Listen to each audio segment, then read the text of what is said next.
दोस्तों, मेरा नाम किशोर चैनानी है और मैं एक माइंडसेट कोच हूं। और आज हम बात करने वाले हैं मनी, पैसा। मैं मेरी लाइफ से शेयर करने वाला हूं कि कैसे मैंने फाइनेंशियल फ्रीडम अचीव किया है, यानी कि मुझे पैसे के लिए काम नहीं करना पड़ता। क्या आप भी यही चाहते हो लाइफ में?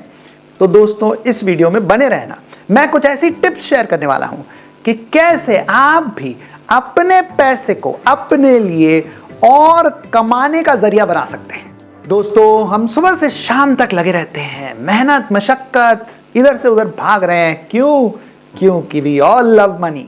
बट बहुत कम लोग हैं जो बहुत स्मार्ट हैं विथ मनी मैनेजमेंट। वो इसलिए दोस्तों क्योंकि इसकी कोई फॉर्मल एजुकेशन हमारे को दी नहीं जाती।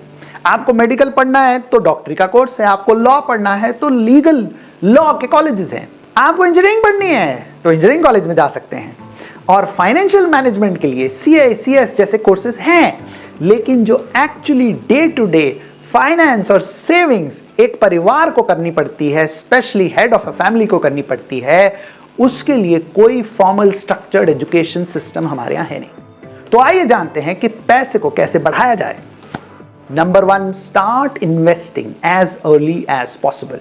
इसके लिए सेविंग्स माइंडसेट बहुत जरूरी है। मुझे याद है मेरी मम्मी मुझे खर्चने से रोक देती थी जब मुझे पॉकेट मनी सिर्फ 50 पैसा पर वीक मिलती थी। वो कहती थी 25 पैसा खर्च कर, 25 बचा। और वहीं से मेरी सेविंग्स माइंडसेट डेवलप हो गई और ये बाद में बहुत काम आई। जब मेरी 4000 रुपए की सैलरी थी तो भी उसमें से कम 1000-1500 में बचा के पोस्ट ऑफिस में एनएससी सेविंग्स कहीं ना कहीं लगाता था। और यही दोस्तों, ये बूंद बूंद से सागर बनता है और बाद में ये अमाउंट धीरे धीरे बहुत बड़ा होता गया। इतना कि जब मैंने घर बनाया अपना तो भी वो 2-2 हजार की पोस्ट ऑफिस की सेविंग्स काम आई। Number 2, don't make your investment decisions based on social media hype. Never do that. आइए इन्वेस्टमेंट कैसे करना है और कहां करना है इसको देखते हैं। सबसे पहले तो वर्स्ट केस सिनेरियो, आपको अगर कुछ हो जाए तो फैमिली का क्या होगा, इसलिए चाहिए टर्म इंश्योरेंस। आपकी एनुअल इनकम का 20 टाइम्स मिनिमम टर्म इंश्योरेंस ले डालिए। इसके लिए ऑनलाइन जाइए, वो इंश्योरेंस कंपनी चुनिए जिसका क्लेम रेशो सबसे बेस्ट है। सिंपल, ये बहुत सस्ता आता है। ये नंबर 1 इन्वेस्टमेंट होना चाहिए सब फैमिलीज के लिए। Number 2 investment, medical insurance. Corona के बाद इसकी एक्चुअली बहुत जरूरत बढ़ गई है। क्योंकि जहां एक हार्ट सर्जरी अच्छे खासे हॉस्पिटल में सिर्फ 3 लाख कॉस्ट करती थी प्री कोरोना, आज की तारीख में वही 20 से 25 लाख हो गई है। तो दोस्तों, एक नॉर्मल मिडिल क्लास फैमिली के लिए 20 से 25 लाख का मेडिकल इंश्योरेंस बहुत जरूरी हो गया है।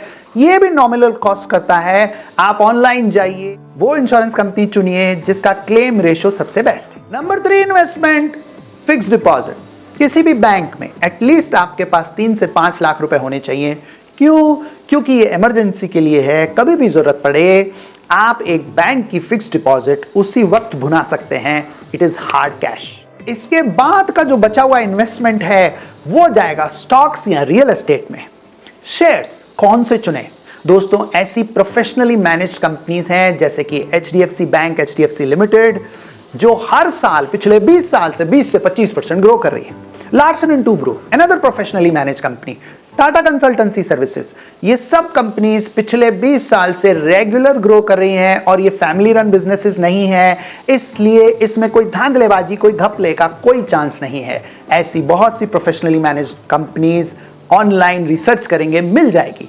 कभी भी खुद जाने बगैर, खुद रिसर्च किए बगैर, खुद ये बेसिक नॉलेज लिए बगैर इन्वेस्टमेंट ना करें।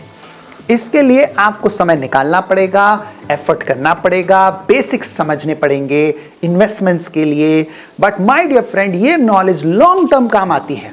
Till the time you die ये काम आएगी। इसलिए it is worth investing your time and effort in gaining this knowledge. इसके बाद आता है रियल एस्टेट। रियल एस्टेट की ग्रोथ बहुत ही फिनोमिनल होती है। इसमें कैसे इन्वेस्ट करें? दोस्तों, सेफ्टी नंबर 1 एस्पेक्ट होनी चाहिए।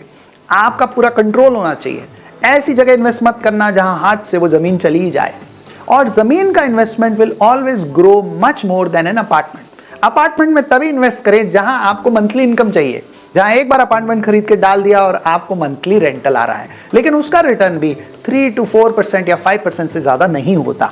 इसलिए अप्रिसिएशन के लिए हमेशा लैंड में इन्वेस्ट करें, अपार्टमेंट में मत करें। अब दोस्तों नंबर 3 मोस्ट इंपॉर्टेंट एस्पेक्ट कि हमारी सेविंग्स को बढ़ाना है। सेविंग्स कैसे बढ़ेगी? खर्चे कम करके। इसके लिए खर्चे को ट्रैक करना पड़ेगा।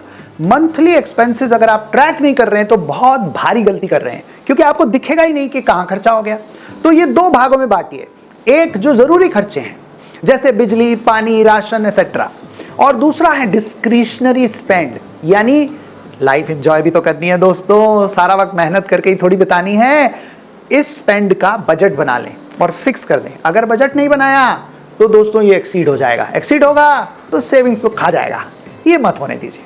4th point, income must increase year on year, यानी हर साल इंक्रीज कैसे भी करना है, इसके लिए क्या करना पड़ेगा? अपने आप में इन्वेस्टमेंट कीजिए। सेल्फ डेवलपमेंट का सबसे बेस्ट ROI यानी रिटर्न ऑन इन्वेस्टमेंट होता है। हमेशा आपकी कैपेबिलिटीज बढ़ेंगी, आपकी स्किल्स बढ़ेंगी तो आपकी इनकम बढ़ेगी ही बढ़ेगी। तो उसके लिए क्या करना है? अपने आप को मास्टर बनाना है। जिस भी फील्ड में आप हैं, वन ऑफ द बेस्ट हो जाइए, अपने आप इनकम बढ़ेगी, गारंटीड। नंबर 2, इसी फील्ड में आप कुछ ना कुछ एक साइड हसल जरूर शुरू करें। मैं जब फुल टाइम जॉब करता था, मैंने भी side by side life coaching, business coaching शुरू कर दिया। क्यों? क्योंकि मुझे मजा आता था। बहुत टाइम मैं इसे फ्री करता रहा, लेकिन थोड़े ही समय के बाद ये मेरी एडिशनल इनकम हो गई। तो आप भी ये कर सकते हो। जहां आपका पैशन है, जहां आपका जुनून है, आपकी कोई हॉबी है, आपका कोई इंटरेस्ट है, उसको आप एक साइड हसल बना लो। वो कल को धीरे धीरे करके आपका एडिशनल इनकम सोर्स जरूर बन जाएगी। 5th point, most important point, long term planning. दोस्तों अगर आपके बच्चे हैं जैसे 5 साल 7 साल, वो जब कॉलेज में आएंगे यानी जब 18 के होंगे तब आपको एक लमसम अमाउंट की जरूरत पड़ेगी। इसी तरह जब वो 25-27 के होंगे तब वापस लमसम चाहिए मैरिज के लिए। अगर आपने इसकी प्लानिंग अभी से शुरू नहीं की है तो प्लीज कर दीजिए। मैंने इसकी प्लानिंग बहुत पहले कर ली थी, इसलिए मुझे उतना स्ट्रेस नहीं हुआ जितना होता अगर मैंने इसकी प्लानिंग नहीं की थी। तो प्लानिंग यूं भी जरूरी है क्योंकि इन्फ्लेशन यानी कि जो कॉलेज का खर्चा है, मुझे याद है मेरी MBA की फीस मात्र 3,000 रुपए थी साल की, लेकिन आज की MBA की फीस आप खुद अंदाजा लगा सकते हैं। और जब बच्चे बड़े होंगे तो क्या होगी वो भी आप समझ सकते हैं। तो इन्फ्लेशन यानी कि अगर 7 से 8% पर एनम का इन्फ्लेशन रेट है तो आपका ओवरऑल पोर्टफोलियो का रिटर्न, इन्वेस्टमेंट का, सेविंग्स का एटलीस्ट another 5-7% और होना चाहिए ओवर द इन्फ्लेशन रेट। यानी ओवरऑल एवरेज आपको 12 से 15% रिटर्न चाहिए ही चाहिए। इसको ईयर मार्क कर लें, इसको टारगेट कर लें और लॉन्ग टर्म प्लानिंग अभी से शुरू कर दें। आई होप ये वीडियो आपको पसंद आया होगा। दोस्तों इन्हीं 5 फंडामेंटल्स को यूज करते हुए मैंने अपना फाइनेंशियल फ्रीडम गारंटी किया है। आई होप आप भी कर पाएंगे। प्लीज डू कमेंट अगर आप कुछ भी और जानना चाहते हैं। I'll be very happy to make videos on those topics as well, and also happy to answer all your questions. Thank you and take care.